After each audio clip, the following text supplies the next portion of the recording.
Greetings ladies and gentlemen, and welcome to today's Reddit series video from the subreddit HFY called Human Rights Epilogue, written by Puzzle-Headed Charge 4.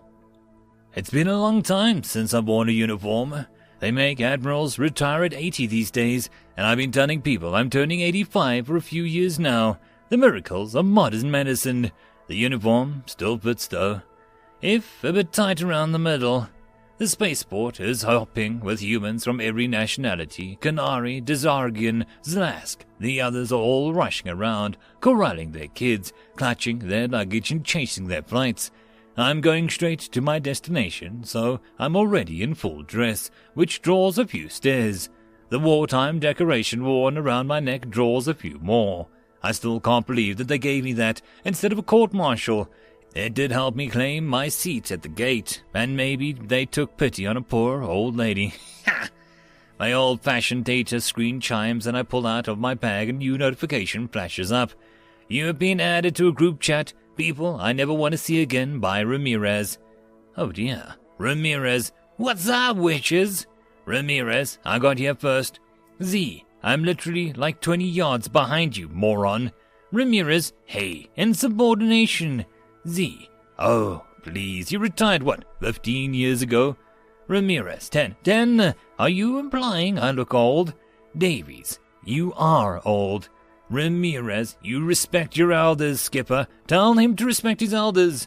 Milanwalski, some of us have to work today, you know. I grinned and tapped in my reply. Sorensen, play nice, children.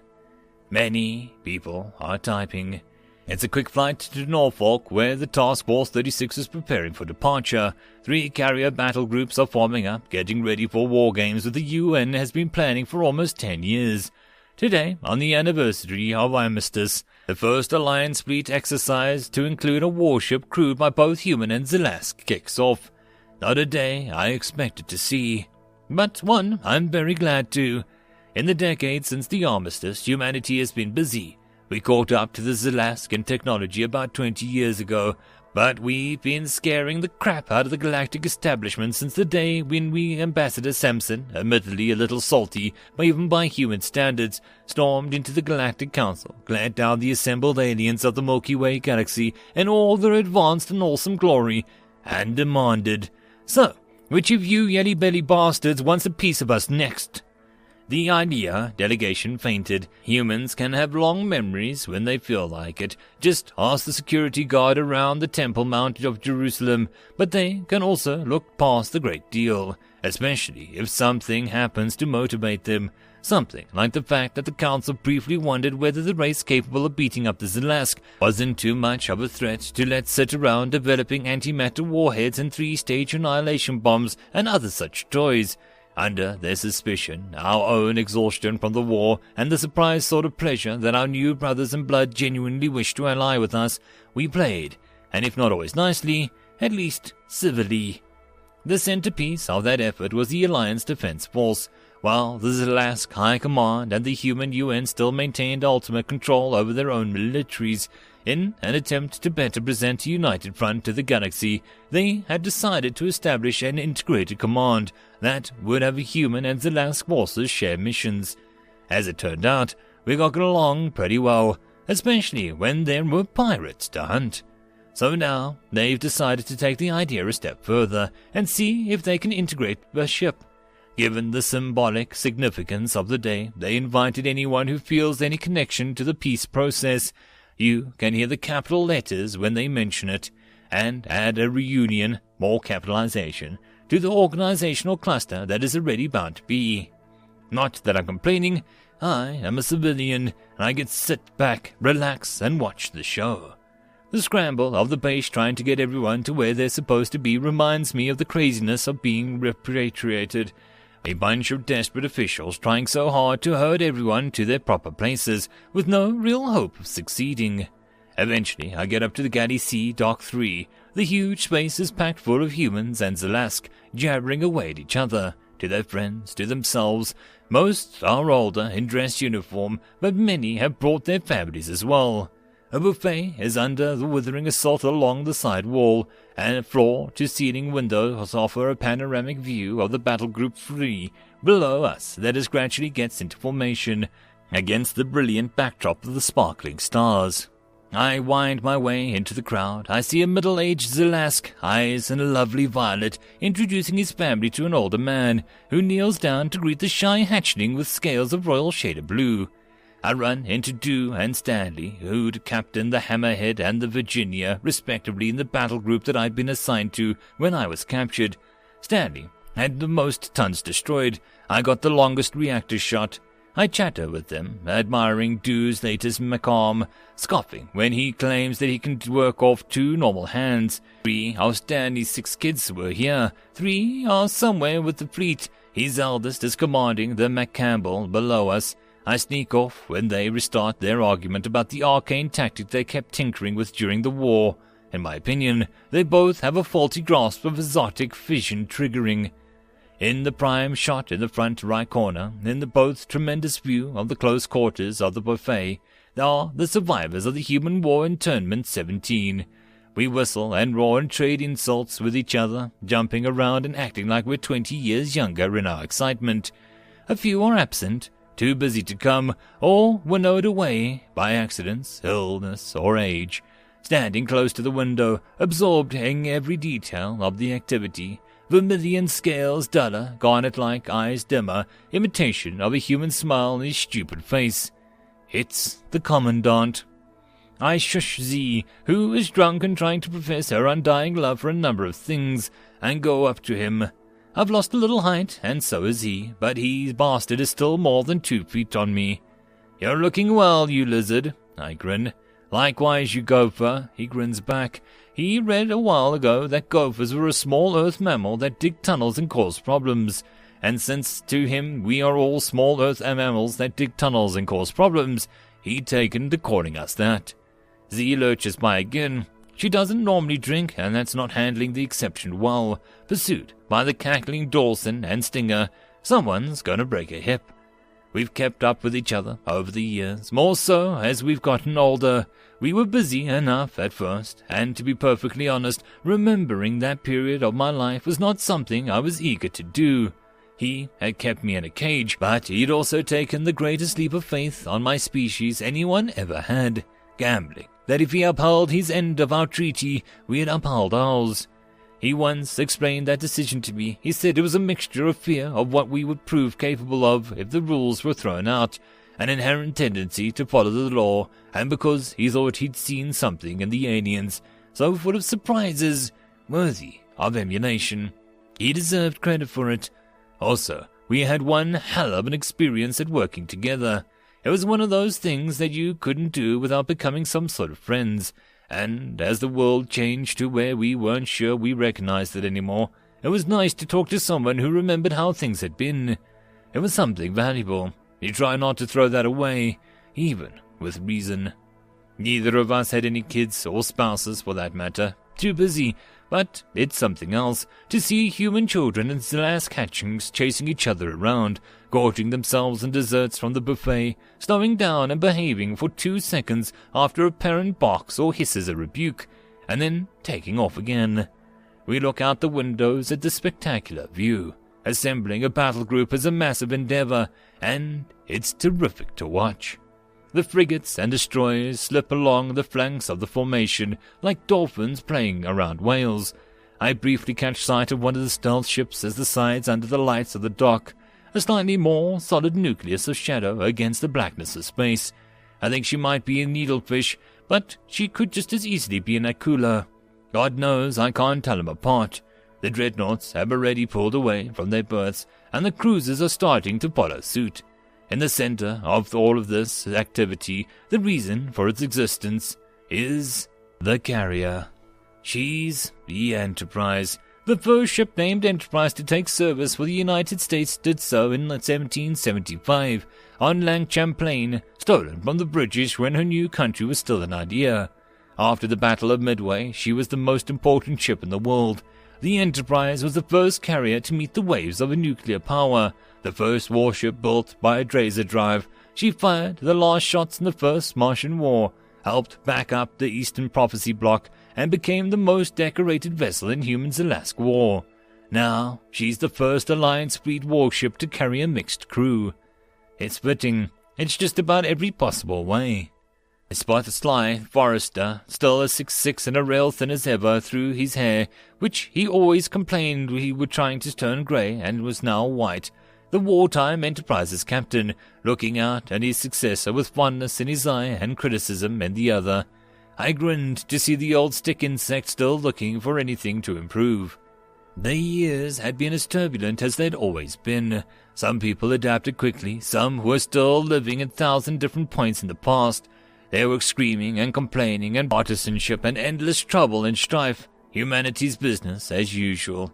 The Zelask government was content to politely ignore the majority of democracy's mess so long as we policed our criminals, but a surprising number of ordinary Zelask chose to engage extensively with human culture. There were student exchange programs and tour packages and, cross-cultural relations.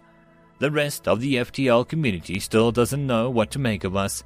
A society cannot reach space without learning cooperation, and many forgot that kind of petty, illogical, grudging, or otherwise stupid conflicts that were still common amongst humanity. Many disliked the species as disorderly and as rational as we control such a military power. On the other hand, we were always eager to do business, keen to explore, and much freer with our assistance than was the norm. We'd made lots of somewhat wary friends, especially amongst the newer races eager to take advantage of our reputation and our resources. The elder races don't really care about us one way or another, too busy playing ping-pong or quasars or whatever it is they do to amuse themselves. However, there had been lots of human nonsense. The Sons of Earth, for example, or the Faithful, or any other extremist groups that Darwin missed that popped up like poisonous mushrooms after a rain in the wake of peace. Some people just never learned. But, I hated to admit it, they had helped cement their galactic status. No one was anxious to make us angry at the race that produced so many suicide bombers. Also, eager to assure the Zelask that we did actually uphold the treaties that had led them to ally with us. We'd set up especially rigorous war crimes tribunals after the peace. While some things were inevitably still swept under the rug, other details came out that were, intimidating. The Canary had officially protested our use of the death penalty. These ethereal pacifists can't decide whether they love us or hate us. I loathed them. If an elephant has his foot in the tail of a mouse, the mouse won't appreciate an eerily iridescent being's weeply heartfelt expression of solidarity, nor will the elephant heed their plans for love to prevail. Dreadnoughts Charles de Gaulle and Grondong, the big sons of witches, had gotten up on heads of maneuvering acceleration and were wallowing with gradually increasing grace up into their positions. The handier cruisers are already in formation, and there, taking her station in the van, I see her, the lead ship of her class, larger, faster, stronger, as menacing as she is lovely. The Houston. The first of that name commissioned since the war. I met her captain. She completed her trials.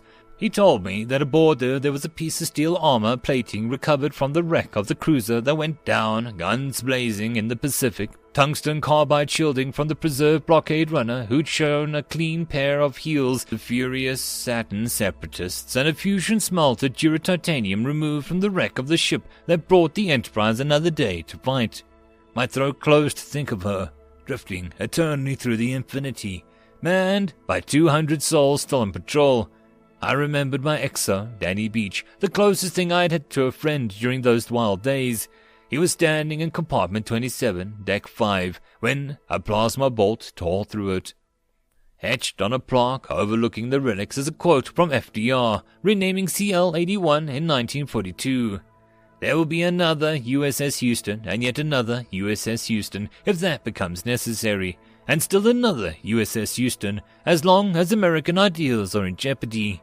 She doesn't just sail for the United States anymore, but the idea is still the same. Magnificent, and her group are moving. They're scheduled for departure first. Admiral Kuznetsov still leading next, Enterprise third, and then it'll be a fun and games for the next 3 weeks.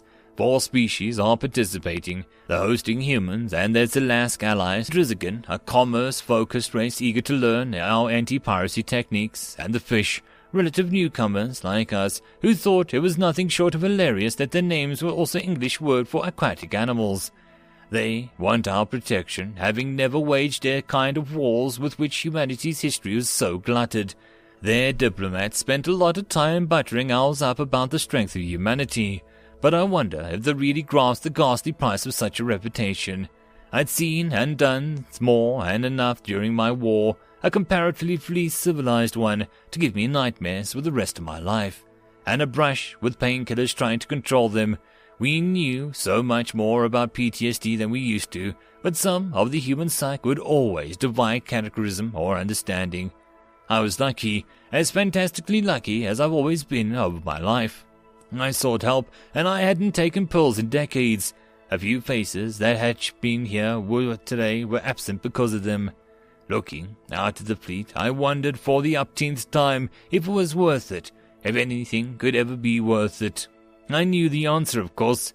If we'd rowed over, it'd still be in a prison camp or long dead. Some kid like me wouldn't grow up running around in the woods and badgering his parents for adventure books, dreaming of a life in the stars. She'd been raised to servitude on a planet she'd never leave, thought that she was inferior down to her genes. We'd gone to war for our human rights, and they were worth it. It'd make you feel small, doesn't it? The Commandant says, gnawing on a bacon-wrapped shrimp from the decimated buffet. Yeah, I respond. Altogether, would you say we won? That was the Commandant for you. Many others at last still looked with some distrust and hairless apes with the big guns who had shattered the paradigm of the race that had lived since the first contact. Not him. He is one of the rare people who truly thinks for himself, and he decided that he was on the side of sentience, even if it meant his species had to learn new lessons. It was 1 of 1 trillion odds, I decided, that had put him of all Zalask in command of the camp that I landed in. I'd say so, I answered, watching the hunter-killer pair Slavo and Walsova pitch up like heaping horses into their station, one at a time. A team like them would have been unthinkable. It's sad and true that the best way to get 2 groups of humans to make friends is to give the common enemy. Thousands-year grudges can be cast aside overnight when the Zalask attacked, and the battle lines of the new sort of Cold War had drawn them permanently into second place.